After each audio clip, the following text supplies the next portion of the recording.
Hello everyone, কেমন আছেন সবাই? আশা করছি সবাই খুব ভালো আছেন, সুস্থ আছেন। আজকে একটা রেসিপি নিয়ে এসেছি, কুমড়োর ছক্কা। তো ভিডিওটা ফার্স্ট থেকে করা হয়নি, তো যাই হোক আমি বলে দিচ্ছি। কড়াইয়ে ফার্স্টে একটু সাদা তেল নেবেন, তার মধ্যে একটা পেঁয়াজ কুচি এবং কয়েকটা রসুন কুচি করে দিয়ে দেবেন তেলটা গরম হলে। তারপর ওটা একটু সাইড করে রেখে গোটা গরম মশলা ফোড়ন দিয়ে দেবেন, এলাচ, লবঙ্গ এবং দারচিনি। তারপর একটা টমেটো দিয়ে দেবেন, যেটা হালকা একটু ফ্রাই হলে তো তারপর বেগুন অ্যাড করে দেবেন। বেগুনটা অপশানাল, আপনি অ্যাড করতেও পারেন নাও পারেন। আমার বেগুনটা আগের দিন রান্নার এক্সট্রা ছিল, তাই আমি দিয়ে দিয়েছি। আপনারা চাইলে স্কিপ করতে পারেন। তো তারপর বেগুনটা দিয়ে একটু ফ্রাই করে নেবেন হালকা করে। দেখুন আমি কেমন করে ফ্রাই করে নিচ্ছি।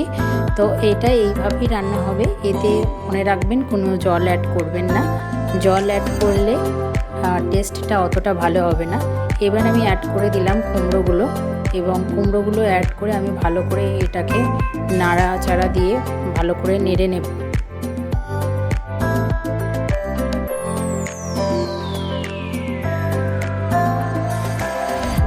এখানে একটা কথা বলে দিই, আপনি আপনাদের পরিমাণ মতো লবণ এবং হলুদ অ্যাড করে নেবেন।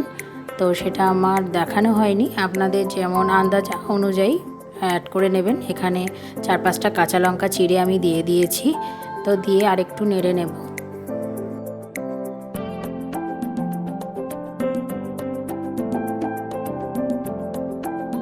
তো একটু নাড়াচাড়া করে নিয়ে তারপর আমি চাপা দিয়ে দেব মিনিট 10-এর জন্য।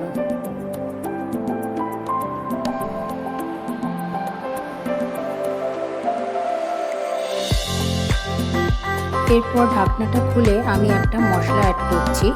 মশলাটা আমার স্পেশাল মশলা, আপনারা বাড়িতে বানিয়ে নিতে পারেন। আমি বলে দিচ্ছি, এখানে ধনে, জিরে এবং মৌরি একটু শুকনো খোলায় ড্রাই রোস্ট করে নিয়ে তারপর সেটাকে আমি পাউডার করে নিয়েছি। তো সেটাই আমি 1 চামচ মতো অ্যাড করে দিয়েছি। এই মশলাটা যে কোনো পাঁচমিশালি তরকারির ক্ষেত্রে আপনারা ব্যবহার করতে পারেন, খুব সুন্দর খেতে লাগে। আর আমার তো ভীষণ ভালো লাগে, ওই জন্য আমি করে রেখেছি। তো আপনারা চাইলেও এটা করে রাখতে পারেন। পাশে ডাল সিদ্ধ বসিয়ে দিয়েছি, ওটা হতে থাক। আমার রান্নাটা প্রায় কমপ্লিট। তো আপনারা একবার ট্রাই করে দেখবেন, ওরই খুব ভালো লাগবে। তো আজকের মতো এইটুকুই। রান্নাটা কেমন হয়েছে আপনারা একটু ট্রাই করে আমাকে জানাবেন। তো দেখা হবে আবার নেক্সট কোনো ব্লগে। ততক্ষণের জন্য টাটা।